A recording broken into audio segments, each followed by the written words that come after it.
বলবেন। আমি আপনাদের আমন্ত্রণ পত্র পাঠিয়ে দেব।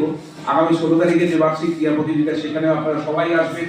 প্রাক্তন ছাত্রছাত্রী, অভিভাবক, অভিভাবিকা যারা আছেন তারা অংশগ্রহণ করবেন, সরস্বতী পুজো অংশগ্রহণ করবেন। আমি চাইছি বিদ্যালয়ের প্রত্যেকটা অনুষ্ঠানে আপনারা আসুন, আপনারা সামিল হন, আপনাদের সঙ্গে আমাদের একটা মেলবন্ধন হোক, আমরা একটা শরিক হই, একটা পরিবার। বিবেকানন্দ বিদ্যালয়, যাকে আমরা সংক্ষেপে বলি TVV, দেখবেন হোয়াটসঅ্যাপ গ্রুপে করা আছে TVV5, TVV6, TVV7, Tufanganj Vivekananda বিদ্যালয় TVV সংক্ষেপে। এটা একটা পরিবার, এটা সবাই এক। আমি হেডমাস্টারের চেয়ারে বসে আছি, কিন্তু আমরা সবাই এক। পিকনিকে যাবো, যখন এক জায়গায় থাকবো সবাই এক, আমরা যা সিদ্ধান্ত দেবো একসঙ্গে নেব।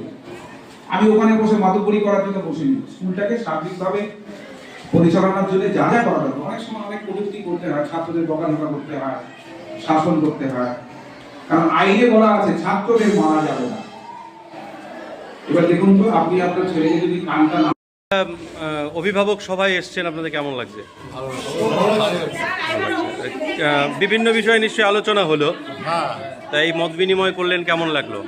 ভালো লাগলো। মাস্টারমশাই সাজেশন দিল, কথা বললো, তাদের ভালো, ওগুলো মেনে চলে সবারই ভালো।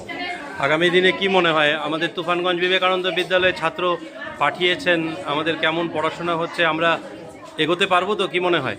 আশা করি এগিয়ে যাবে।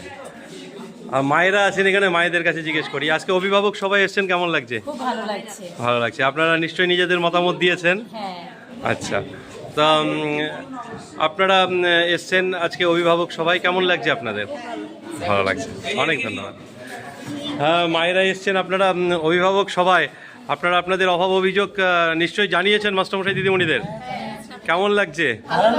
এই স্কুলে এসছেন, বাচ্চাদের সম্পর্কে কথা হচ্ছে, আমাদের কথা শুনছেন, আপনারা স্যাটিসফাই তো? আচ্ছা, এরকমভাবে নিশ্চয়ই আপনাদের আশা করতে পারি আপনারা আগামীতে স্কুলে আসবেন, নিশ্চয়ই। Thank you.